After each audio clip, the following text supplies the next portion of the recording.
मेरी आवाज है। हैप्पी बर्थडे बोलने के लिए मैंने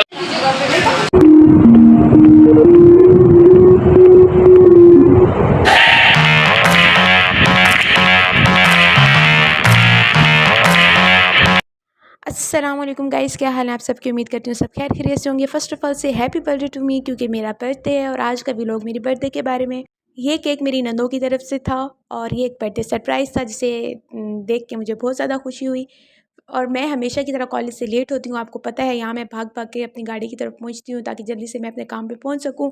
मैं इतनी रिस्पॉन्सिबल पहले तो नहीं थी, लेकिन अब क्यों हो गया आई डोंट नो। इसका ये रीज़न जो है मुझे ढूंढनी पड़ेगी। आप भी मुझे बताएं कि मैं इतनी रिस्पॉन्सिबल पहले नहीं थी, अब क्यों होती जा रही हूँ। उसके लिए मुझे क्या करना पड़ेगा। सबसे पहले सब स्टाफ ने मुझे हैप्पी बर्थडे बोला। ये मैम ने जी मुझे एक रिंग पहनाई। इसके बारे में मैं आपको ये बताती चलूँ कि उन्होंने ये रिंग मुझसे बाद में वापस ले ली थी।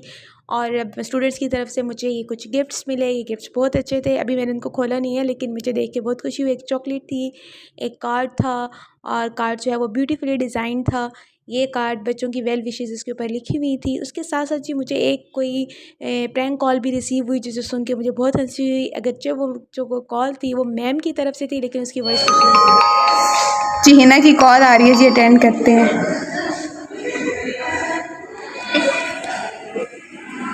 हेलो जी हिना, ये आपकी आवाज़ है? जी मेरी आवाज है। हैप्पी बर्थडे बोलने के लिए मैंने कॉल किया। Happy birthday. तुम्हारी आवाज़ को क्या हो गया? मेरा गला खराब हुआ। यार ये क्या है, दोबारा बोलो। Happy birthday Javeria. यार तुम्हारी आवाज़ तो ठीक है, गला ठीक है तुम्हारा? यार मेरा गला खराब हुआ, मैंने बताया था। अच्छा, तुम कहाँ पे? ओ ये साथ तुम्हारा कोई बच्चा बैठा है? मेरे को अच्छा, कहाँ पे हो तुम? थोड़ा ऊंचा बोलो यार। यार किसी और जबान में बोलो, मुझे समझ नहीं आ रही तुम्हारी। Happy birthday to you. यार तुम स्टाफ रूम में आओ। कहाँ हो तुम? मैं अपने घर में हूँ। घर में क्या कर रही हो? मैं सोच रही हूँ। ओ तुम मैं सोच रहा। अच्छा तुम मुझे सोचते हो?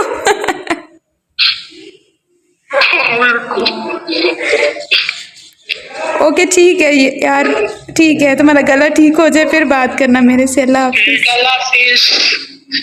अल्लाह हाफिज। जी स्टाफ की तरफ से ये केक आया। पहले तो ये आपस में लड़ रहे हैं जी, केक वैसे नहीं खोलते। ये जी बॉल पेन से खोलने लगी हैं, और दूसरी टीचर कहती है नहीं जी ऐसे नहीं खोलना है, ऐसे खोलना है। आपस में लड़ने की ये वीडियो जो है मैंने रिकॉर्ड कर ली ताकि आप लोग भी देख सकें। उसके बाद जी ये आपस में लड़ते लड़ते कामयाब हो गई। उन्होंने केक को खोल लिया और केक की जो फाइनल शक्ल क्या थी वो मैं आपको दिखाऊंगी, यानी कि उसकी फेस रिवील सेरेमनी हुई यहाँ पे बाकायदा। फिर ये लोग आपस में लड़ने लगे कि यहाँ केक को नहीं रखना, यहाँ पे ये अच्छा नहीं लग रहा है, इसको यहाँ पे रखना है। आखिरकार इन्होंने कुछ सेटिंग बना के उसको यहाँ पे एडजस्ट कर लिया। मैंने सबको बुलाया कि सब बहुत जल्दी से केक काटें ताकि हम लोग जल्दी से घर की तरफ जा सकें, क्योंकि ये जुम्मे का दिन था और सबको अपने घरों में जल्दी जाना था। जी, तो मेरा गला ना थोड़ा-सा ख़राब है, रात से मुझे ना हल्का-हल्का ज़ुकाम है, तो इस वजह से मेरी आवाज़ पे ना जाइएगा आज के दिन। तो मैंने जी केक काटा, सबको खिलाया। ये यहाँ पे मैं जब टीचर्स को खिला रही थी, तो आपने देखना है कि एक मैम ने वही रिंग पहनी हुई है जो उन्होंने मुझे गिफ्ट की थी। इट मीन्स कि उन्होंने मेरे साथ सस्ती सी एक्टिंग की थी मुझे वो रिंग गिफ्ट करने की। उन्होंने वो रिंग मुझे गिफ्ट नहीं की थी। ओह सॉरी कि जस्ट फॉर फन था। तो यहाँ पे ये जो है ना, ये तो मुझे कोई पिक्चर लेने ही नहीं देती है। हमेशा कोई चीज़ जहाँ पे रखी हो उसको वहाँ से उठा लेती है। अगर केक रखा हो उसको उठा लेती हैं, शॉर्मा रखा हो उसको उठा लेती हैं। कोई मुझे कैप्चर नहीं करने देती कोई भी चीज़।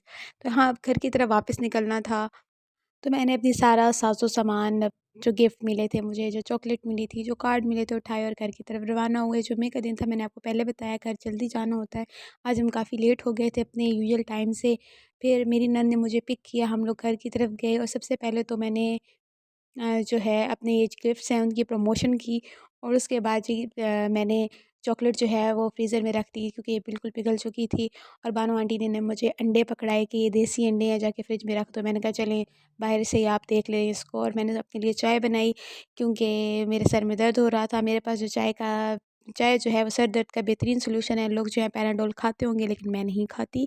और चाय जो है वो मेरे लिए बेस्ट है। अगर मुझे कोई भी बीमारी हो, सर दर्द, टांग में दर्द है, पेट में दर्द है, आप चाय पिएंगे तो आप ठीक हो जाएंगे। उसके बाद बानो आंटी मिठाई लेकर आएंगी। ये लो जी मिठाई को। तो मैंने अपने फेवरेट जो है, फेवरेट तो नहीं, फेवरेट तो मेरा रसगुल्ला है। मैंने गुलाब जामुन उठाया, उन्होंने कुछ पैसे मुझे पकड़ाए कि ये मुझे गिन के दो।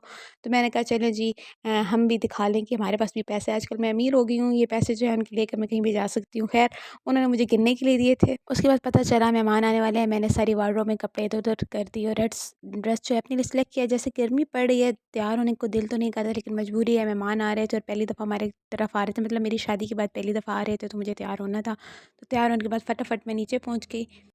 मेहमानों को सर्व करने के लिए सारी चीज़ें रेडी थी। ये आप देख सकते हैं, सैंडविचेस, समोसियाँ, शामी कबाब। मेहमानों को जो चीज़ें सर्व करनी थी वो तो मेरी नंद ने तैयार कर ली थी, मुझे जस्ट बनानी थी वो चाय थी। इसके अलावा कुछ मेहमानों ने चाय नहीं पीनी थी तो उनको जूस सर्व करना पड़ा। उसके बाद मेहमानों के पास थोड़ी देर बैठी।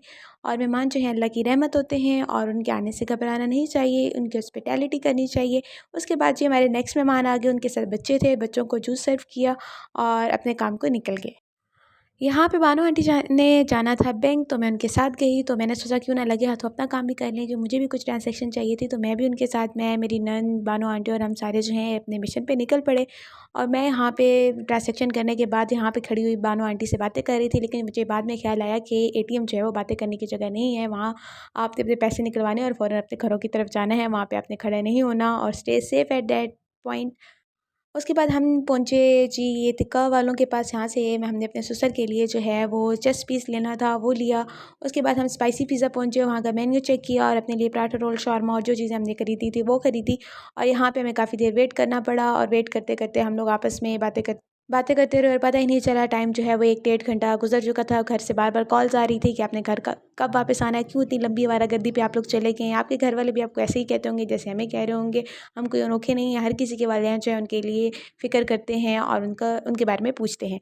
यहाँ पे आप एक चीज़ पॉइंट आउट करेंगे, एक बंदा जो है वो जा रहा है जी बलोची शलवार पहन के और ऐसे लग रहा है जैसे बटरफ्लाई है। आपको अगर नज़र आया तो आप ज़रूर बताएँगे। और उसके बाद हम पहुँचे यारिया कैफ़े पे। वहाँ थोड़ी देर एंजॉय करने के बाद बानो आंटी ने यहाँ से कुछ मेडिसिन एफटीपी से लेनी थी, वो लेने के बाद हम लोग घर की तरफ पहुँचे। अब मैं ये चाह रही थी कि कोई पर्सन आके दरवाज़ा खोले और मुझे बाहर निकाले, क्योंकि मेरे हाथ में चीज़ें थी और मैं खुद बाहर नहीं निकल सक रही थी। और यहाँ पे जी मेरी नंद ने मुझे प्रोटोकॉल दिया और मुझे गाड़ी से बाहर निकाला और मैं सब चीज़ें उठा के बानो आंटी को जाके दी। ये लें जी, अब आप सबको सर्व करें, आपके पैसों से आई हुई सारी चीज़ें हैं। उन्होंने सबसे पहले बाबा को सर्व किया, क्योंकि बाबा हमारा वेट कर रहे थे, वो जल्दी सो जाते हैं। और उनके साथ हम सब खुद भी खाने लग गए और उनके हिस्से में कम ही आया होगा सारा, तो हम खुद खा गए। यहाँ पे मैंने इस पीस को तोड़ने की कोशिश की लेकिन मुझसे नहीं तोड़ा गया और मुझे इसके लिए मोबाइल को साइड पे रखना पड़ा। ये हमारी एक स्टाफ मेंबर की तरफ से बिरयानी आई थी, बहुत ही अच्छी थी। आज के व्लॉग इतना ही। Stay tuned. अल्लाह हाफ़िज़।